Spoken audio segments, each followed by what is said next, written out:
Hi, welcome to our channel where we share the most intriguing stories. When Thomas Wilkins moved to a quiet lakeside to escape the chaos of modern life, he never expected war would follow him, armed not with guns but with HOA bylaws, drones, and private enforcers. What began as peace turned into a battle for the one place he dared to call his own.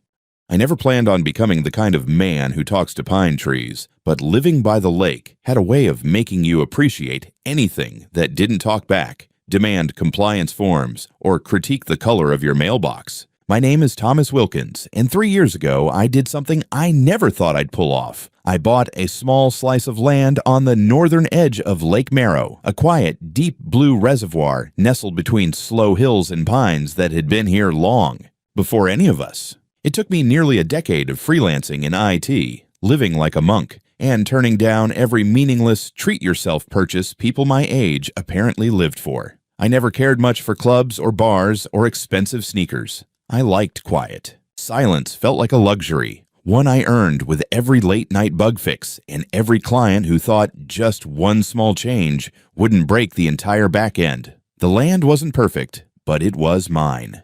I still remember the first day I stepped onto it. Patchy grass, crooked shoreline, a cluster of old stones half buried like forgotten bones. I stood there imagining a home, a simple one facing the lake so the morning sun would strike the water and bounce into my living room. I wasn't trying to impress anyone. I just wanted a place where my head wasn't full of noise. And, maybe deep down, I wanted a place where my father couldn't loom over me like a storm cloud, reminding me that I wasn't built like him, that I wasn't forged for war, discipline, and rigid purpose. He was a soldier for more than 3 decades, a man who lived by a routine that would make a drill sergeant sweat. I loved him from a distance, geographical and emotional. The closer he got, the smaller I felt. And when I chose computers over the military, he never said he was disappointed, but the silence between us said more than words ever could. We drifted apart the way ice cracks on a thawing lake, slow, inevitable, final. I built the house myself. Not every nail, not every pipe. I hired help where I'd otherwise electrocute myself, but the blueprint was mine. I worked with my hands until the muscles in my arms burned, until I understood the difference between the numb tiredness of computer work and the honest exhaustion of building something real. The place ended up looking a bit modern, a bit rustic, like it couldn't decide who it wanted to be, which frankly suited me fine. The peace held until the first time a woman with a perfectly trimmed blonde bob walked across my property like she owned it. She introduced herself as Karen Montgomery, president of the Silver Cove Homeowners Association. On the opposite shore, barely visible through morning haze, sat their kingdom of beige houses arranged like toy bricks. I had nothing against HOA communities. They weren't my thing, but people had a right to choose their own cages. The important part was that my land was not part of their kingdom. Karen didn't seem to think so. She began her inspection as if I had invited her. "Your exterior paint reflects too much sunlight," she said, squinting dramatically at my siding, which wasn't bright enough to blind a mole. "It disrupts the uniform aesthetic of Silver Cove." I blinked at her. "I don't live in Silver Cove." She smiled a smile that felt like a tax audit. "Oh, I know. But from our private beach, your home is visible, and we maintain very strict visual standards." That was the first time I'd ever heard of an HOA trying to regulate light waves crossing a lake. A week later, I received a letter, not addressed to resident, but to my full name. Someone did their research. The letter had the same tone as a friendly ransom note. Repaint your shed in approved neutral tones. Remove your dark-colored bird feeder, predatory colors, apparently. And consider replacing your window trims because they might appear aggressive during peak sunset. Aggressive window trims. I couldn't make that up. I didn't want trouble. Never had. So instead of ignoring them like any sane person, I actually repainted the shed. Then I swapped the bird feeder for a bland one that looked like it resented existence. I even emailed them a photo as confirmation, a pathetic attempt at peace with people who didn't want peace, only control. But when the requests kept coming, little changes, then medium ones, then absurd ones, I felt something sour growing in my chest. Not anger, not yet. More like a quiet humiliation, the kind you swallow because making noise feels too exhausting. Every visit from Karen was the same. A polite smile sharpened into a blade, a list of demands wrapped in false concern, and that faint air of superiority that made me feel like a freshman being scolded by a professor in a class I never signed up for. I didn't tell my father any of this. He would have asked the question I feared most. Why are you letting them? And I wouldn't have an answer he respected. I just don't want conflict isn't a phrase that survives in the Wilkins family. Our ancestors fought in wars. I struggled to fight off unsolicited emails, so I made excuses, put my head down, and prayed the problem would evaporate. It didn't. Problems like Karen don't evaporate. They expand, absorbing weakness like oxygen.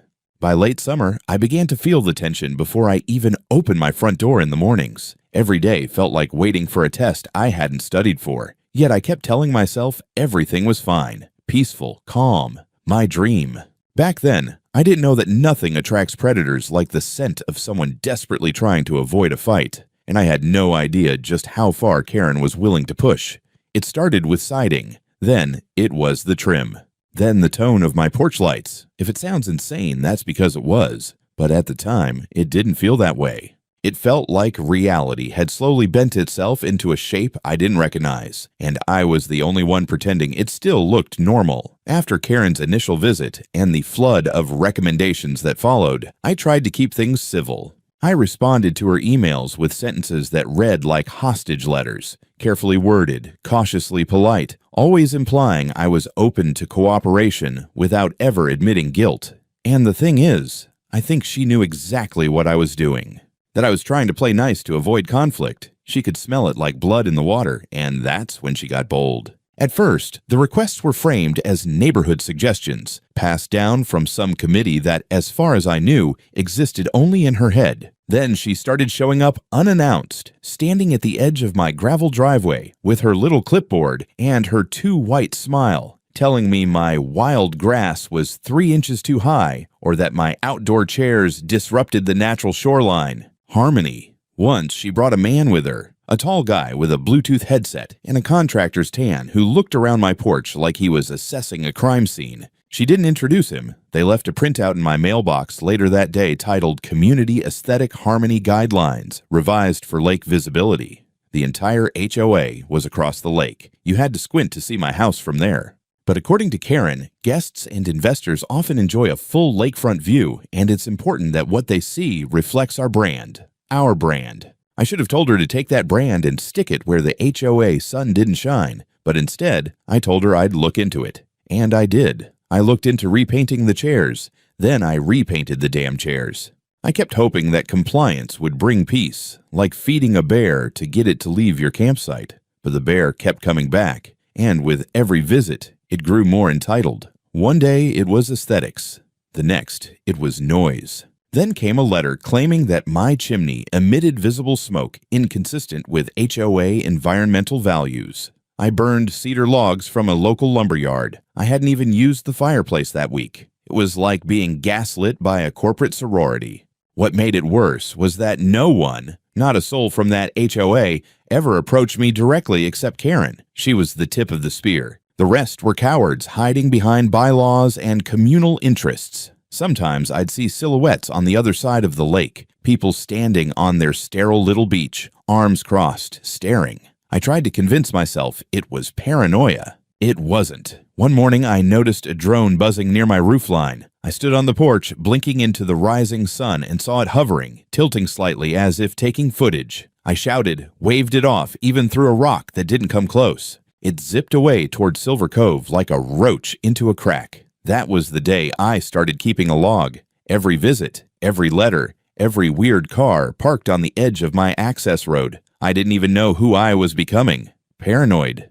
Maybe. But I also started seeing the patterns. The pressure wasn't just Karen's little hobby. It was deliberate, coordinated. Someone in that HOA had too much time and too little conscience. I tried to talk to someone. I went into town and stopped by the municipal office to ask about jurisdictional boundaries. The clerk pulled up the digital parcel maps, squinted at the monitor, and confirmed what I already knew. My property was not and never had been within the HOA. I even printed the damn map and pinned it inside my kitchen cabinet for those moments when I needed reminding I wasn't losing my mind. One night, After ignoring yet another notice taped to my door, this one suggesting I remove my outdoor thermometer, I stood in the mirror brushing my teeth and muttered, "Next time, I'll say no." Then I laughed because I didn't believe it. Saying no had become some theoretical fantasy, a thing for people with thicker skin or fewer guilt reflexes. Not me. But Karen, she was evolving. The shift was subtle at first. She went from fake smiling to cold, from suggesting to insisting. One morning, she stood on my porch and said, "You're young. I know this must be overwhelming for someone without experience owning property. Maybe it's best if you let us help you manage it, just until you get your footing. Help me manage it." She said it like she was offering to walk my dog. I remember staring at her, blinking, trying to decide if I should scream or laugh. I did neither. I just nodded. She smiled. "See? You're learning." I hated how relieved I was when she left. I knew what my father would say if he ever heard this story. A man who can't defend his own property isn't ready to own it. That's the kind of phrase he liked, blunt and loaded like a bullet. And that was the problem.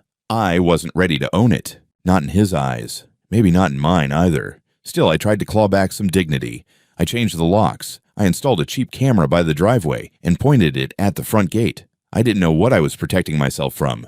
Maybe just the idea that I had no control. I told myself I was being responsible, but the truth was, I was scared, and that's exactly what she wanted. It was a Tuesday morning when she crossed the line from absurd to dangerous. I was drinking coffee on the deck, watching the fog lift off the lake like slow smoke. The air smelled of pine and wet stone, and for a brief moment, it felt like things might be okay. The visits had stopped for almost a week. No notices. No weird cars idling near the tree line. I thought maybe, just maybe, Karen had moved on to harassing someone else's chimney. Then I heard the crunch of footsteps on the gravel. I turned and there she was, Karen, wearing a beige blazer, heels completely inappropriate for the terrain, and holding a thick manila folder under one arm like she was serving a summons. She didn't even wait for me to greet her. "Thomas," she said, brisk and breathless, "I need the house." I blinked. "What?" She gave me the look someone might reserve for a toddler who just shat on the carpet. I said, "I need this house for the weekend.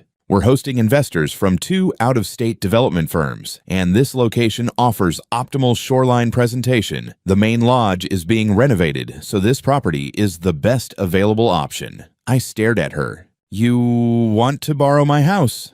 "Not borrow," she corrected. "Just relocate temporarily. It would only be for 3 days. We'll bring in staff to clean afterward. It's a win-win." I didn't respond. I couldn't. I actually opened my mouth twice, and nothing came out either time. She took my silence as confusion and powered through like a freight train of psychosis. "You'll need to remove all personal effects and vacate by 2 p.m. today. That gives you about," she checked her Apple Watch, 3 hours and 15 minutes. I finally found my voice. "No." Her jaw tightened just a little. "Excuse me." "No. You're not using my house. This isn't a clubhouse or an Airbnb. I live here." Karen smiled, but it was the kind of smile people wear to court depositions. "Thomas, I'm trying to help you." "No, you're trying to use me, like you've been doing for months. But this is my house. I built it. I paid for the land. I own every inch of this place. You don't have any authority here." Her face shifted, not dramatically. Karen didn't scream or curse. She simply went cold, like someone turning off the lights behind her eyes. "You have 3 hours," she said. Then she turned and walked away. Not another word, not a glance. I stood there for a long time, holding my coffee until it went cold in my hand, trying to convince myself I had actually said no, that I hadn't caved, that maybe this time she'd actually back off. But that wasn't what haunted me the most. What really gnawed at me was the fact that I had completely forgotten something important. My father was coming to visit that day. I hadn't seen him in over a year. We'd barely talked, but 2 weeks ago, out of the blue, he'd called. "Thought I'd drive up. See what kind of fortress you've built," he said, his version of small talk. I told him it was fine, that I had a guest room, that things were peaceful. Now, standing in the same spot where I'd just refused to be evicted from my own house, I realized I hadn't even cleaned the damn place. There were dishes in the sink. The guest bed hadn't been made. I hadn't been mentally prepared to see him, let alone host him. I dropped the mug into the sink, turned the water on, and started scrubbing like the house was on fire. Not because I cared about the dishes, but because I needed something to focus on that didn't involve Karen's face. He was supposed to arrive in the afternoon. I had time. Enough to vacuum, maybe organize the workshop, remove the worst signs of a man who lived alone and cooked the same 3 meals every week. I made the bed. I cleaned the bathroom. I swept the deck. I even put out a new welcome mat, one I had been saving for some reason I couldn't remember. Home is where you shut the world out, it said. I thought it was clever. By the time the clock hit 2, I'd forgotten about Karen entirely. I was nervously checking the oven timer, wondering if frozen lasagna was a terrible meal to serve a man who used to eat MREs on desert deployments. I was about to change my shirt when I heard the knock. Not a polite knock. Not someone standing on the porch. It was the kind of knock that doesn't ask. It announces. Then came the voices. "Sir, we need you to step outside." What? I walked into the living room and saw them through the glass. 3 men in matching uniforms, dark gray shirts tucked into black tactical pants, all wearing radios and earpieces like they were part of a low-budget SWAT team. One of them stepped forward and tried the door. I unlocked it and opened it halfway. "Can I help you?" The lead guy was in his late 30s, short buzz-cut, rigid stance. "You were informed this property needed to be cleared by now." "You're not police," I said, already regretting opening the door. "And you have no authority to be here." He smiled. "We're security. Contracted through the HOA." "Yeah, well, I'm not in the HOA." Another man stepped forward and reached for the door. I shoved it closed on instinct, but it was too late. The lead guy slammed his shoulder into it, sending me stumbling backward. My foot caught on the corner of the rug, and I hit the ground hard. One of them grabbed my arm, twisting it behind me, dragging me halfway across my own floor. I shouted. I kicked. I barely made contact with anyone. "You're trespassing," I yelled. "This is illegal. You can't just—" That's when I heard the car engine, then the tires crunching on gravel, then his voice. "What the hell is going on here?" They didn't hear him at first, or maybe they ignored it. But I saw the shadow fill the doorway, saw the man I hadn't looked in the eye for over 12 months, my father, 70 years old, tall, weathered, still carrying himself like a threat.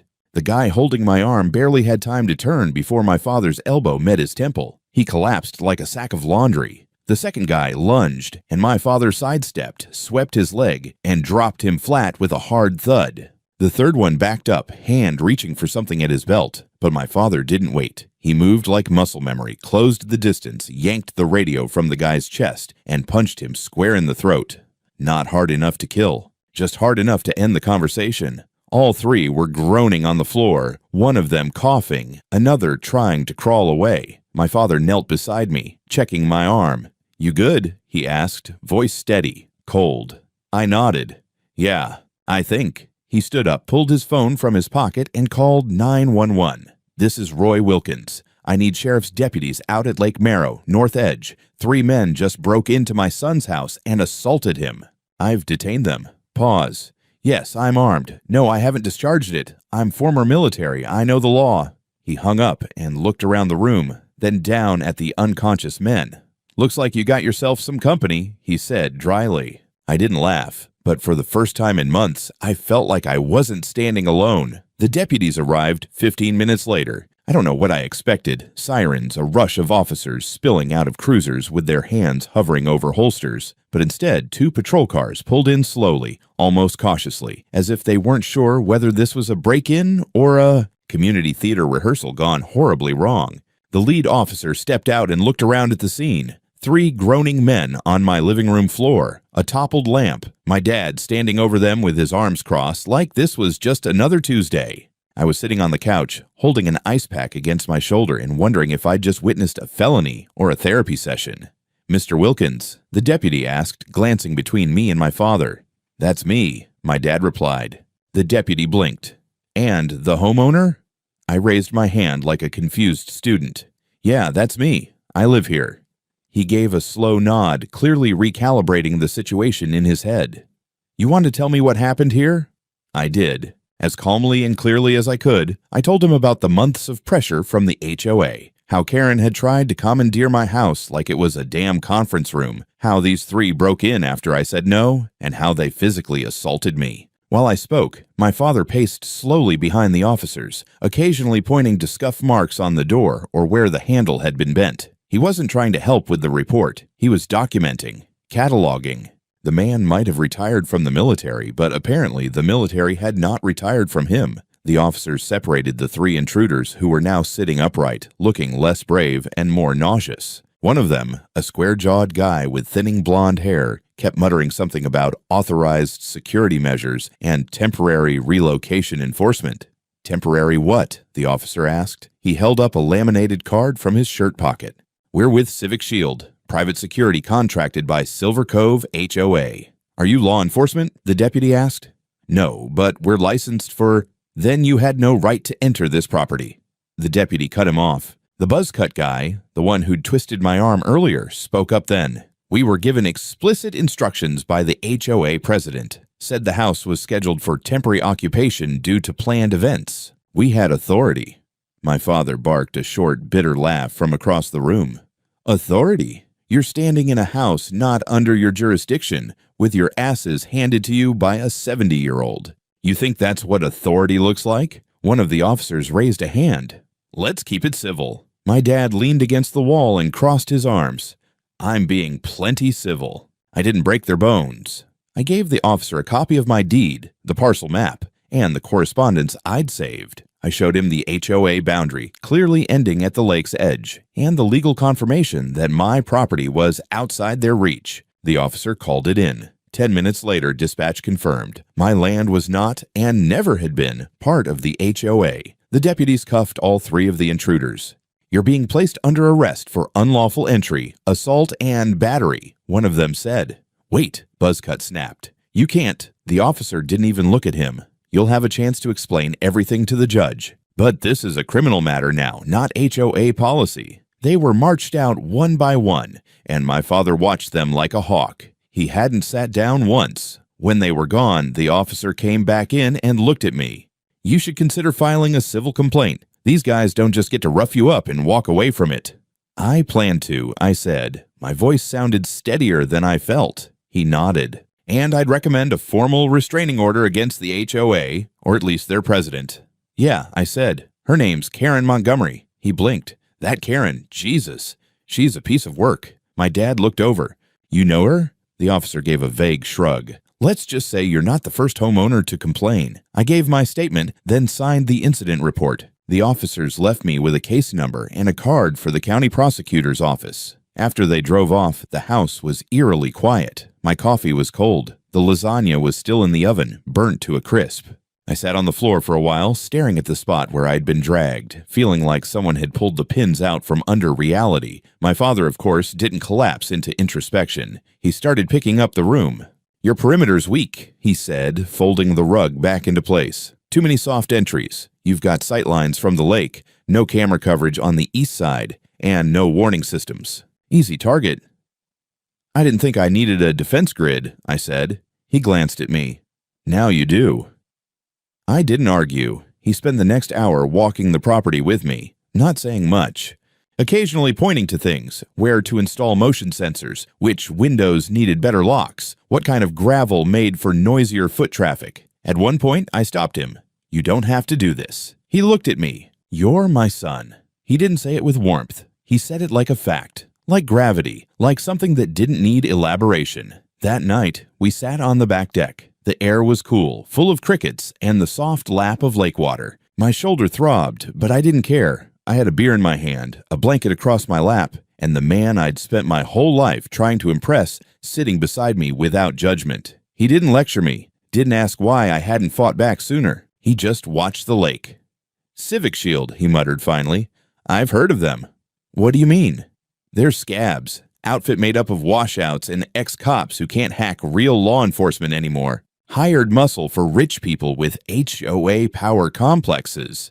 You think this was a one-time thing? He turned to look at me, and for the first time in a long while, his voice wasn't harsh. It was low, grim. No, son, this was a test run. The next morning started with pain, not the emotional kind, the very real, very physical ache of having been yanked across your own hardwood floor by three guys who probably got their combat training from reruns of Cops. My shoulder throbbed like a bad song on repeat, and there was a bruise forming down my ribs where one of them had pressed a knee into me. I winced as I got out of bed, and I could already hear my father in the kitchen, moving around like he owned the place, drawers opening, mugs clinking. By the time I limped out there, He had already brewed coffee and was slicing an apple with the kind of precision that made me wonder if he was actually capable of disarming a bomb using only kitchen utensils. "Sit," he said, not looking up. I sat. "Shoulder?" "Still attached." He nodded. "You got lucky." "I got manhandled and publicly humiliated. Not sure that qualifies as lucky." "You didn't end up in the hospital, and they didn't pull a weapon." "That's lucky." I stared into my mug, then took a long sip and asked the question that had been gnawing at the back of my brain all night. "Would you have shot them?" He didn't answer right away. He finished slicing the apple, set the knife down, and leaned against the counter. "If I had to," he said. "But I didn't. That's what matters." The silence that followed wasn't awkward. It was just heavy. Then my phone buzzed. Unknown number. Against my better judgment, I answered. "Mr. Wilkins," a female voice said, clipped and formal. "This is Detective Lena Carver, Cumberland County Sheriff's Office. I'm reaching out regarding the incident at your property yesterday." I straightened in my chair. "Yes, of course. We've reviewed the preliminary reports. There's something you need to know. One of the men arrested, Brett Coulter, is a former law enforcement officer, Portland PD. He was discharged 2 years ago following an internal investigation." "What kind of investigation?" "Excessive force. He was involved in a high-profile incident involving a minor. The department settled out of court, and he was let go quietly. No criminal charges stuck, but he lost his certification. And now he's working private security. For Civic Shield, yes. That's what I wanted to ask you about. Their involvement in this incident is concerning, not just for you. We've had a few complaints pop up recently, mostly homeowners dealing with aggressive HOA enforcement in neighborhoods where Civic Shield's on contract." I looked at my father. He was already watching me, reading my expression like a threat assessment chart. "What happens now?" I asked the detective. "We're opening an inquiry into Civic Shield. Their licensing paperwork is questionable, and the fact that they acted outside of any legal jurisdiction on private property with physical force. That's enough for us to dig deeper." "Good," I said. She paused. "One more thing. Karen Montgomery, do you know where she is?" "She hasn't shown her face since yesterday." "Why?" "She's not returning calls, not answering her door, and it turns out she doesn't actually live in Silver Cove full-time. We're tracking her down, but it looks like she might have skipped town." I hung up and stared at the wall for a long time. "Karen's gone," I finally said. My dad sipped his coffee. Cowards usually run first. The rest of the day blurred into paperwork and logistics. I met with a local attorney recommended by one of the sheriff's deputies who specialized in civil litigation and property rights. We filed a formal complaint with the county, then began preparing a civil suit against both Civic Shield and the HOA. Turns out I had more legal ground than I thought. Unlawful entry, assault, violation of property rights, emotional distress, property damage. The attorney was practically giddy.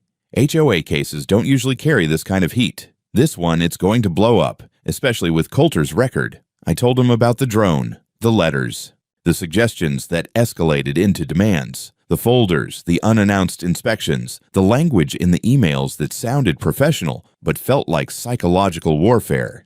"Document all of it," he said. "Everything. Timeline, dates, names, recordings, if you have them." I had it all, every message, every printout. I'd been too afraid to say no, but I hadn't been dumb enough to delete anything. Back at home, my dad helped me catalog it. We turned the guest room into a war room. Maps, printouts, photos, labels. He looked more alive doing that than I'd seen him in years. "This is how you fight without a gun," he said, tacking a copy of the HOA's Aesthetic Harmony letter onto the corkboard. Later that evening, while organizing files, I got a text from an unknown number, just a screenshot. It was a headline. "Former police officer among arrested in Lake Marrow home invasion tied to private security firm under investigation." The news had picked it up. Below the headline, there was a photo of my house, with a caption identifying it as the site of a controversial HOA-led incursion. The photo looked peaceful, even idyllic. I wanted to punch the screen. "This is going public," I said out loud. My dad nodded. "Good. Let them feel the heat."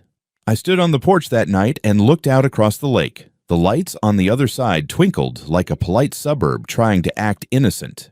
I wasn't afraid anymore, but I was angry. The lawsuit moved faster than I expected. I thought it would be months of legal molasses, buried in red tape and obscure court motions. But once the sheriff's office formally referred the case to the district attorney, and once Civic Shield made the evening news, the whole thing lit up like dry brush under a blowtorch. First came the subpoenas. Karen's name was at the top of every document. Her signature was on the internal memos that Civic Shield had tried to keep hidden. One email stood out, sent to their regional director just 2 days before the break-in. The subject line, "Make sure the lake house is cleared. No excuses." That email was the bullet. Civic Shield's legal team scrambled to contain the fallout, but they were already bleeding. Turns out Karen had signed off on a half-dozen similar eviction directives in other neighborhoods where she'd been temporarily placed as an HOA consultant. She was running what the media started calling a personal fiefdom campaign, pressuring homeowners, coercing compliance, and using Civic Shield as her enforcers. The HOA board in Silver Cove tried to play dumb, of course. We weren't aware of the specifics. She acted independently. We were misled. But their treasurer had approved the payment to Civic Shield, and a contractor invoice showed that special enforcement protocols were billed at premium rates. Double the standard. And the reason: client-designated urgency and high-level guests. I read that aloud in my attorney's office and had to stop myself from throwing the folder across the room. High-level guests. She was ready to throw me out of my own house for a catered weekend retreat with real estate sharks. That's what it had been about all along. She didn't care about aesthetics. She cared about influence, money, optics. And I was just an inconvenient silhouette on the wrong side of the lake. But what none of them expected, what I didn't expect, was how public the whole thing would become. Local media picked up the story after the arrests. But then it hit a statewide feed, then the national ones. Homeowner attacked by HOA security, not a member of HOA. Private police or vigilantes. Civic Shield under investigation. Fleeing HOA president sought for questioning in unauthorized eviction attempt. Karen had vanished the day after the incident, packed up her Mercedes SUV, and drove out of state. She left behind a frozen bank account, a gutted townhouse, and one very scared HOA board. But the law wasn't far behind. The district attorney issued a bench warrant for obstruction, conspiracy to commit trespass, and reckless endangerment. They traced her credit card usage to a hotel in Nevada, then another in Utah. By the third week, U.S. Marshals found her staying at a rental home outside Boulder, Colorado, registered under a friend's name. She was extradited within 72 hours. The mugshot didn't show the signature Karen smile, just a hard, dry face like someone who finally realized the rules had changed. My attorney called me the morning after her arrest. "She's agreed to a settlement," he said. Her personal assets are exposed. She tried to hide them, but the paper trail was sloppy. We've got her backed into a corner. How much? $560,000. Full liability for damages, emotional distress, punitive compensation, plus legal fees. I nearly dropped my phone. "She's paying that," he chuckled. "Her lawyers recommended it. Said going to trial would be a guaranteed slaughter." I sat down on my porch, shaking. Not from excitement, just from the sheer weight of it all. The storm was ending, but the debris was everywhere. I wasn't the only one affected either. Civic Shield folded within the month. Once internal emails leaked showing how many contracts they had with overreaching HOAs, the company hemorrhaged clients. Several executives were indicted for negligent hiring and operating without proper residential security licensing. The state legislature called for hearings. A bill was proposed, informally named Wilkins Law, aimed at tightening oversight on private security firms working under HOA authorization. It would require annual license renewals, limit enforcement authority, and ban any use of force without law enforcement presence. Reporters reached out. One even asked if I wanted to testify before the committee. I said no. I didn't want to become a symbol. I just wanted to sleep without checking my cameras 5 times a night. I wanted to take a walk down to the dock without wondering if some drone was filming me, but I said yes to one thing: a restraining order. Filed, processed, and confirmed. Karen Montgomery was legally barred from coming within 200 yards of me or my property. If she so much as drove past the lake, she'd be picked up again. The HOA. It disbanded 2 weeks after Karen's arrest. Turns out, when you yank the queen off the board, the pawns start pretending they were never part of the game. Several board members resigned quietly. The rest voted to dissolve. Silver Cove became a regular neighborhood. No more governing council, no more dues, no more Civic Shield goons waiting to rough up porch furniture. I thought it would feel like victory. Instead, it just felt quiet. One evening, I stood on my deck with my father, both of us sipping bourbon and watching the water go still as dusk fell. The house was silent. No buzzing drones, no emails, no demands. He glanced at me. "You did good," he said. I almost laughed. "You broke 3 men in my living room. I just stood there." "You said no," he replied, and he was right. I had. I didn't expect him to stay. My father, I mean. After the lawsuit settled, after the headlines faded, after the HOA disbanded and the bruises healed, I thought he'd pack his truck, mumble something about heading west, and disappear for another year or two. But he didn't. At first, he said he'd stick around a few days, make sure the smoke's cleared. Then it became, might as well fix that fence line. And before I realized it, a month had passed, and Roy Wilkins, stoic veteran, my personal childhood specter, had become a semi-permanent fixture in my daily life. He didn't talk much, but when he did, it was direct, efficient, like every sentence had passed through an internal military filter for brevity and impact. We built a new camera system around the property together. Wired motion sensors, new locks, reinforced entry points. He showed me how to layer gravel so it crunched loudest under boots, where to place floodlights, how to stack wood for both aesthetics and defense. One morning, while calibrating the angle of a driveway camera, he handed me a small box. "What's this?" I asked. He shrugged. "Boxing gloves, 16 ounce. You need to learn how to hit something that hits back." I looked at him, confused. "You want me to take boxing lessons?" He didn't answer, just nodded toward the basement where he'd already cleared a corner and hung a heavy bag. Of course he had. To my surprise, I didn't resist. There was something satisfying, primitive even, about learning to fight. Not just throwing a punch, but learning when not to throw one. Breathing, positioning, reading movement. We trained every morning. It was brutal at first. I felt like my muscles had declared mutiny, but over time the movements began to flow. Not graceful, not yet, but controlled. "You're still thinking too much," he'd say. The body doesn't wait for permission. There were days I wanted to quit, but I didn't. Something in me had shifted. The old version of me, the quiet, compliant one, had burned up somewhere between Karen's clipboard and Civic Shield's jackboot diplomacy. What remained was a man trying to rebuild from ash, one strike at a time. And strangely, my father started to soften. Not outwardly. He was still blunt, still carved from oak, but he started talking more, not about me, but about himself. His time overseas, men he'd served with, his regrets, how he never knew what to do with me when I was a kid because I didn't come out of the womb with a buzz cut and a burning need to follow orders. I didn't get it, he admitted one evening while we were cleaning rifles before a hunting trip. "You wanted quiet. I thought it meant weakness." I didn't say anything for a long time. Then, "It wasn't weakness. I just wanted peace." He nodded. Sometimes those are the same thing. We started doing more together, fishing on the lake in the early mornings, target shooting, fixing up the dock. We rebuilt the old tool shed into something functional, even added a small smokehouse out back. Every project became a kind of therapy, a way to say all the things we never knew how to say directly. But it wasn't just about bonding. He was preparing me. "You won't always have someone to fight for you," he said one morning, wrapping my wrists before training. "Next time someone puts their hands on you, I want them to regret it." Part of me thought that was extreme. Another part remembered how it felt to be pinned on my own floor, helpless. So I kept training. The scars from the lawsuit weren't just physical or financial, they were emotional. I found myself flinching at unexpected knocks, waking up at every unfamiliar sound. Even after the cameras, the reinforced doors, the legal orders, there was still a part of me waiting for another attack. But slowly, that edge dulled. Not because the danger was gone, but because I wasn't afraid of it anymore. One day, we were out on the lake, just the two of us, rods in hand, watching the mist roll in. He asked me, completely out of the blue, "Why this place? Why this house?" I thought about it. "Because it was mine," I said. "Every inch of it. I built it. I chose it. No one gave it to me. No one told me how to make it. I just wanted one place in the world where no one else got to decide what it was supposed to be." He nodded. "You picked a good one."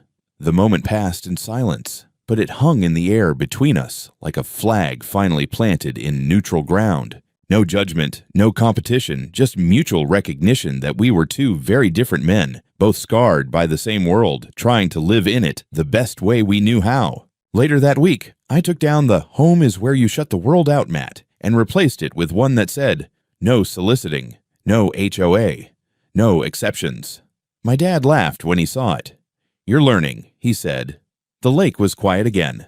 It had taken months, legal chaos, broken ribs, burned bridges, but eventually stillness returned, the kind I dreamed about when I first bought the land. No HOA letters, no clipboard inspections, no drone buzzing outside my window like some Orwellian mosquito. Just pine trees, clean water, and silence. But I had changed. It wasn't just that I'd installed a full perimeter security system or that I now knew how to slip a right hook around a jab. It wasn't even the $500,000 sitting in a separate account marked for repairs, upgrades, and, if my lawyer's optimism proved true, early retirement. It was the fact that I no longer apologized for existing. That voice inside me, the one that always asked, "Maybe you're overreacting, maybe you're making a fuss," it was gone.